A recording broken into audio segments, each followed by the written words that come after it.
Any discussion on CSS-based layouts should start with the box model. Understanding the box model is crucial to controlling page layout. Every element in your document is contained within a box, even the inline level elements. Browsers use an element's box properties to determine how much space it takes up on your page. Controlling these values gives us control over much of our layout. The box model is made up of 5 basic properties: an element's width, height, padding, border, and margins. Backgrounds do take advantage of the box model. They display inside an element all the way to the element's borders, but they're not technically part of the box model itself. Not understanding the box model clearly can have serious consequences to your layout. Without understanding the box model, you might think that an element's total width and height are determined by the width and height property. In fact, they're determined by a combination of the width, height, padding, and borders. Starting inside an element and working our way out, we start with an element's width and height properties. Next is padding. The padding keeps the element's contents away from the edge of the element itself. Then we have borders. Now, borders are optional, and you can have different styles of borders, such as solid or dashed or dotted, but borders also have a width and a color. So the width of a border, an element's padding, and the width and height of that element all calculate together to form the total width and height of the element. Now, what about margins? Where do they come in? Well, margins don't technically calculate to the width and height of an element. However, they do help define the relationship between elements, so they're used to determine the amount of space between one element and another. Now, the best way to truly understand the box model is to go ahead and control those properties for yourself. So let's dive in and set some values. So here I have the boxmodel.html file open, and you can find this in the 1002 folder.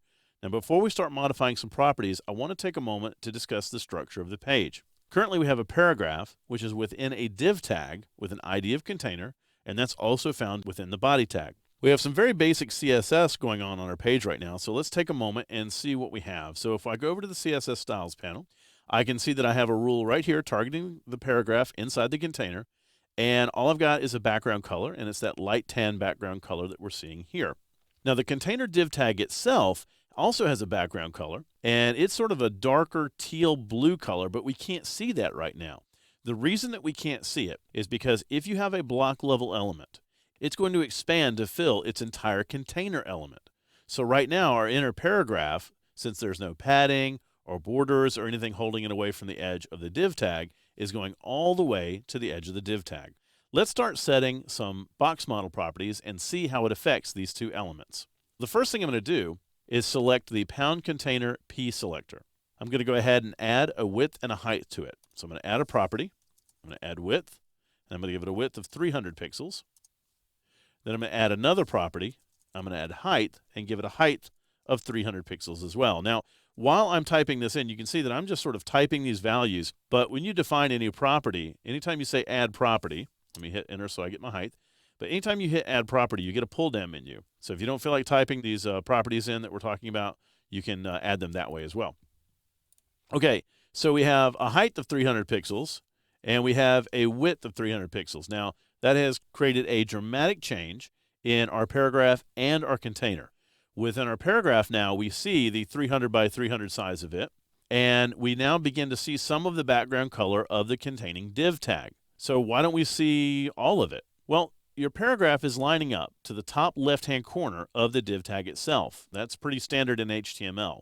Child elements will align top left-hand corner to their parent elements unless you do something to move them away from that position. So our paragraph is just butting right up against the top left edge. However, we've defined a width for our paragraph, but we haven't defined a width for our containing div tag. And because of that, the containing div tag is now expanding to fill its parent container, which in this case is the body tag. So whereas we've defined a width and a height for the paragraph tag, we haven't defined one yet for the container. Its height is being determined by its contents, in this case the paragraph. Its width is being defined by the body tag. Now let's add some box properties to our containing element and see how it affects our layout. So I'm going to go up to the pound container ID selector. I'm going to add a property here, and I want to go ahead and define a width for it as well. So I'm going to go ahead and add a width, and I'm going to give it a width of 300 pixels. That's exactly the same width we gave the paragraph. When I hit return, you'll notice that our parent container disappears. Or does it? Well, we don't see the width anymore, but within Dreamweaver here, we are seeing something going on top and bottom. What's going on there? Well, not maybe what you think. I'll tell you what. Go up to the document toolbar and turn on Live View. When we turn on Live View, oh, that's what we expect. We expected to see nothing because now the parent container is exactly the same size as our paragraph. So how come Design View shows us a little bit of space up top and a little bit of space on the bottom? What Design View is doing is Design View is taking into consideration the default margins for your paragraph. Every element in a browser has default margins. And with a paragraph, we get about 16 pixels worth of space above it, 16 pixels worth of space below it. So how come we wouldn't see that when a browser renders it? Well, that is a curious little property called vertical margin collapse. When a vertical margin touches another vertical margin, they collapse to the highest of the two values. So if you have a paragraph with 20 pixels worth of margin below it, followed by another paragraph with 10 pixels worth of margin above it, you wouldn't get 30 pixels between the two of them. You'd only get 20, the higher of the two values. The reason for that is we don't want all of our elements to be double spaced. We want them to be single spaced, and that's why vertical margins collapse. Now, it even gets more curious when you involve a nested tag with a parent tag like we have here. When you have a nested tag, if its margin touches the edge of the parent container with nothing in the way, no other content, no other padding, no other margins, then you get this margin collapse. That is something that has caused problems in more than one layout. I promise you that. Let's add a little bit something more to our container and see if it deals with this vertical margin collapse. I'm going to go up to the containing element and let's add a little bit of padding to this. We're going to go ahead and add 20 pixels worth of padding all the way around. Now when we switch over in Live View, I see 20 pixels worth of space to the left and to the right of the paragraph. And at the top and bottom, wow, now I'm seeing more than 20 pixels. Okay, what's going on there? Well, remember what I said earlier. Vertical margins collapse when a nested element's margins go all the way up and touches the edge of its parent container. It can't do that anymore. Now we have 20 pixels of padding right here, which means the margin also touches that padding.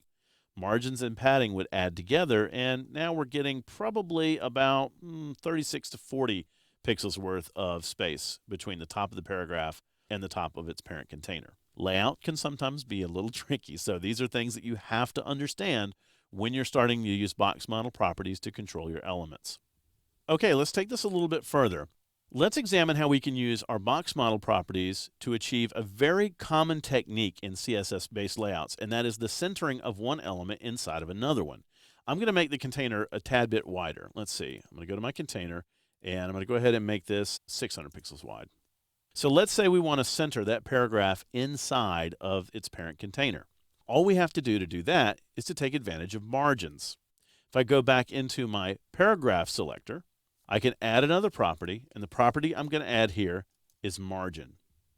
And this time I'm going to use a little shorthand notation. Shorthand notation allows us to add just one margin value instead of having to add separate values for the top, bottom, right, and left. So what I'm going to do is 0, and then a space, and then I'm going to type in the word auto. Let's talk about what that's going to do.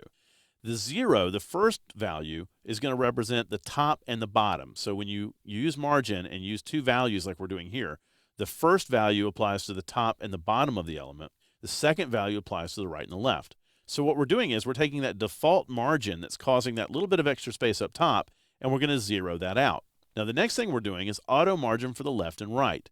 Now what auto margin basically does is it says, okay, calculate the width of the parent, split it in two, put half of it on the right, half of it on the left. What's that going to do for us? Well, let me hit return. That's going to center the paragraph right in the middle of the containing element. Later on, we're going to use that technique to center our page layout on our page. Notice also what happened to the spacing above our paragraph. No longer are we seeing that extra spacing, we're just seeing those 20 pixels worth of padding that we put in. By zeroing out that top margin, we've eliminated that extra spacing that was causing that little awkward gap that we had up there. All right, let's add one more box model property. I'm going to go right down to our paragraph, and let's add a border. So I'm going to add a property to this, and I'm going to type in border. Once again, we'll do a little shorthand notation here. By hitting tab, that'll move me over to the next dialog box, and I'm going to type in 5 pixels. So we're going to do a fairly thick border here. Solid, pound FFF. So white. So 5 pixels, solid and white, and hit return. So now we have a 5-pixel border all the way around our paragraph. We have auto margins right and left, and we're getting our space up top from the padding of the parent containing element. Now, I don't like the way that text is butting right up against the paragraph, so let's go ahead and fix that while we're at it. So I'm going to go ahead and add a property to our paragraph. We'll add some padding, and let's add 20 pixels worth of padding all the way around our inner paragraph as well. So now we get the layout that we're looking for, sort of. We have 20 pixels worth of padding on all the way around the interior of our paragraph. We have 5 pixels worth of a border, and then we have some auto margins going over here on the right and the left-hand side. So when we're factoring up the total width of our parent containing element, we have to take a lot into consideration here. First, we have to take in the width of the containing element itself. Currently, that width is 600 pixels wide. But we also have to take a look at the padding inside of it as well. We have 20 pixels worth of padding and 600 pixels worth of width. So 20 pixels on one side and 20 pixels on the other side, that gives us a total width of 640 pixels. For the most part, your interior content won't disrupt that width unless it's going to equal more than that. If we were trying to calculate the size of our inner paragraph, we would see it's 300 pixels wide. We have padding of 20 pixels, which would be 20 on the left, 20 on the right, so 340 total. And then our 5 pixels worth of border would equal 350. So in this case, the interior paragraph really isn't affecting the outer div tag. But those are things that you have to keep your eye on when you're doing and planning your layout. Often you're going to find yourself subtracting certain width values or adding certain values to it just so you can achieve the proper layout. And I want to illustrate what that can do to your layout here for just a moment. Let's say I go back up to our containing element and I tell it instead of being 600 pixels to go ahead and be 300 pixels. What happens? Well, that's what happens. Notice that the inner paragraph no longer will fit. So even though the inner paragraph is told to be 300 pixels wide, it no longer fits because of the padding and the border that we have on it as well. So what happens is our elements overflow each other, and that's really not what we want. So if we're going to try to figure out how to have exactly the same amount of space all the way around this, let's say 20 pixels all the way around our outer paragraph, we got to factor out what the width of the paragraph is, including its padding and its borders, and add the proper amount of padding around our containing element. Let me show you what I mean. So our nested paragraph is 300 pixels wide. We have 40 pixels worth of padding when you add up both sides, so that's 340 pixels. And then finally, we have 5 pixels worth of borders, so that's another 10 pixels. So now we're up to 350 pixels. So we have 350 pixels from side to side, but we also want 20 pixels on either side of it. So if I go up to my containing element, I can say, all right, let's go ahead and be 350 pixels wide, and we have 20 pixels worth of padding on either side, and we get exactly what we were looking for.